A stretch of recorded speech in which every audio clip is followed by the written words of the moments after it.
Oke, Assalamualaikum warahmatullahi wabarakatuh. Tiba saatnya untuk sesi kedua dalam ruang kolaborasi hari ini, yaitu kegiatan coaching yang akan saya laksanakan bersama Ibu Fitri dengan waktu 15 menit, yaitu dengan menggunakan alur tirta terkait masalah kurangnya antusias murid-murid dalam belajar. Bersama saya sebagai coach dan Ibu Fitri sebagai coachee. Saya akan membacakan deskripsinya. Rekan saya bernama Ibu Fitri. Beliau adalah seorang guru produktif di SD Negeri 15 Langsa, mempunyai permasalahan yaitu kurangnya antusias murid-murid yang beliau ajar. Ini terlihat kurangnya aktif anak-anak di kelas, kemudian pengumpulan tugas yang hanya 50% dari jumlah murid-murid dalam satu kelas.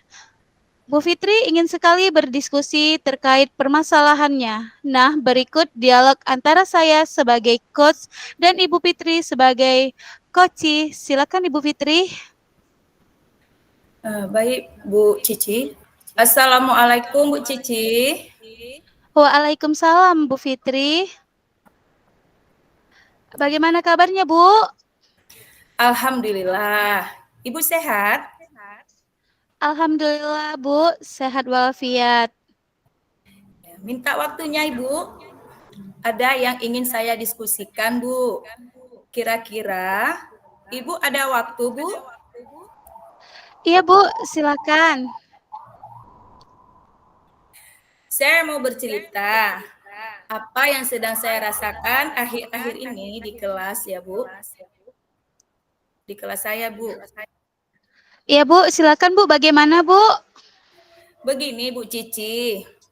Akhir-akhir ini saya merasa murid-murid di kelas saya saat belajar tidak antusias dalam menerima pembelajaran dari saya, Bu ya.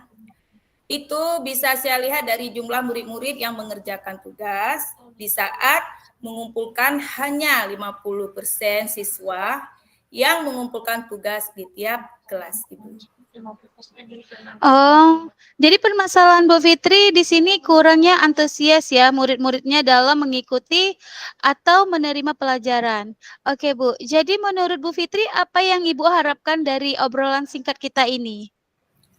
Ya, saya mengharapkan adanya solusi dari permasalahan yang saya hadapi terhadap antusias murid-murid saya yang mulai menurun, Ibu. Oke. Jadi mengharapkan solusi ya, Bu. Baiklah, menurut Ibu hal apa saja ya, Bu, yang menurut murid-murid Ibu itu kurang antusias dalam pembelajaran selama ini bersama Bu Fitri?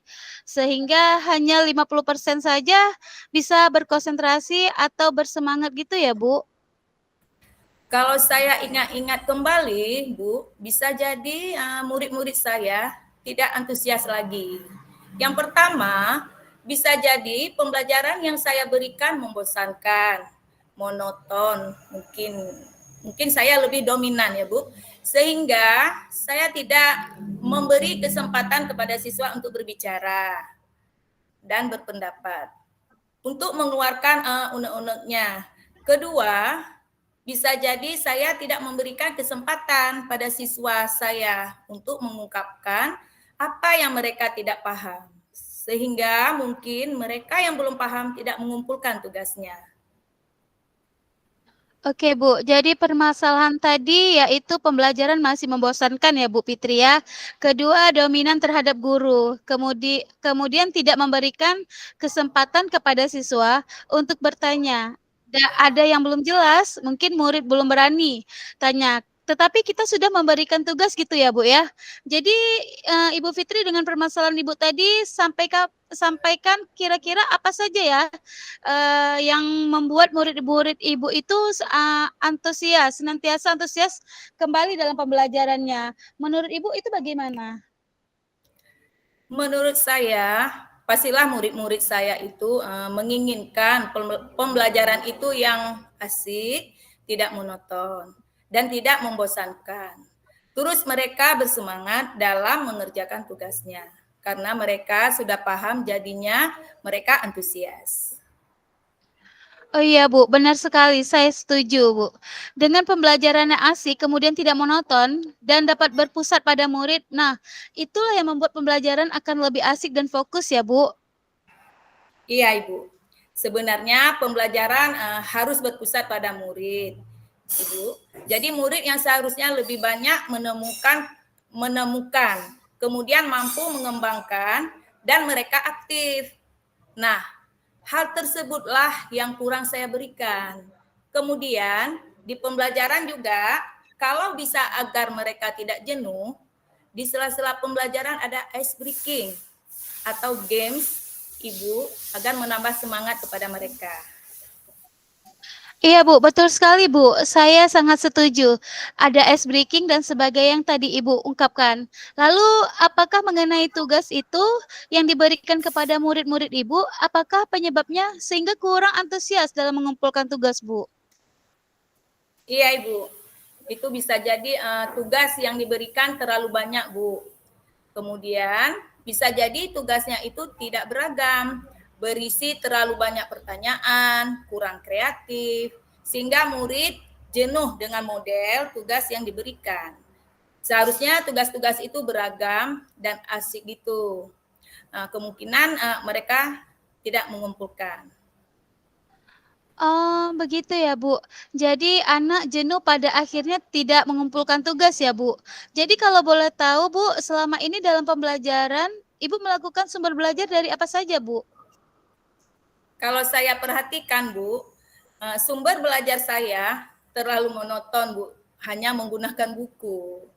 Mungkin sumber belajar saya ini tidak cocok dengan kondisi yang dialami siswa ya. Sehingga bisa jadi setengah siswa saya tidak tertarik untuk mengerjakan tugas-tugasnya.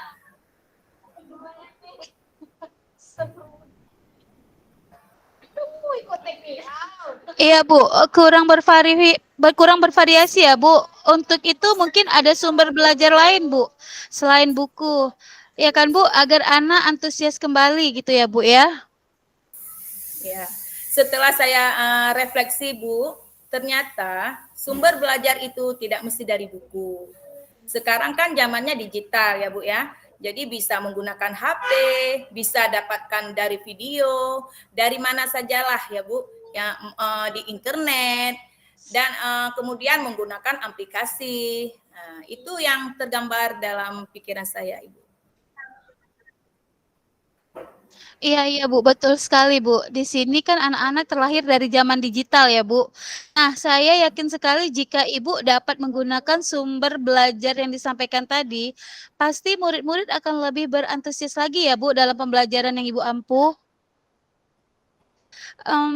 Oke, rencana selanjutnya, apa ini yang akan Ibu lakukan? Setelah paparan yang disampaikan, akhirnya saya menemukan berbagai hal untuk menyelesaikan masalah ini. Pertama, tentunya saya merancang dulu pembelajaran yang mengasihkan dengan mencari mode pembelajaran strateginya, sehingga di pembelajaran saya itu, suasananya itu benar-benar berpihak kepada murid dan aktif, kreatif. Kemudian saya akan memperbaiki sumber belajar saya yang terlalu monoton, hanya menggunakan non-digital.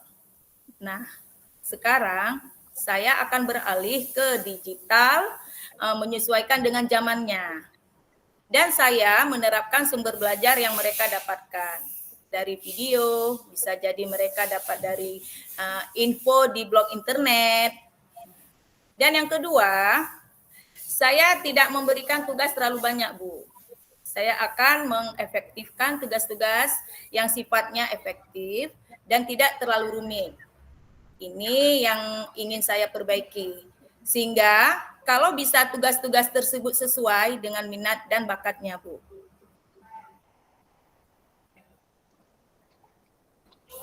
Bagus sekali ya, Bu, rencana yang Ibu sampaikan. Tentunya ini tidak mudah ya, Bu, dan membutuhkan waktu. Apa komitmen Ibu? Silakan, Bu. Tentunya hal ini saya lakukan secara bertahap, Bu. Diawali dengan membuat pembelajaran dengan cara mengasihkan dan memilih sumber belajar yang membuat mereka asik. menjalankan pembelajaran ini dengan konsep merdeka belajar. Artinya, murid merasa tidak terbebani dan kalau bisa mereka melakukan tugas itu dengan kesadaran diri dan menyerahkan pembelajaran itu kepada murid-murid saya sesuai dengan bakat dan minat, Bu. Benar sekali, Ibu. Jika anak-anak belajar dengan suasana yang menyenangkan, pastinya mudah murid dalam menerima pelajaran ya, Bu. Bagus sekali, Bu Fitri. Saya sangat mendukung apa yang Ibu lakukan. Saya acungi jempol deh. Mudah-mudahan semua berjalan dengan lancar dan sesuai dengan harapan ya, Ibu ya. Sama-sama Bu Cici. Saya juga mengucapkan terima kasih Bu Cici sudah bersedia meluangkan waktu untuk saya untuk mencari jalan dalam permasalahan yang saya hadapi.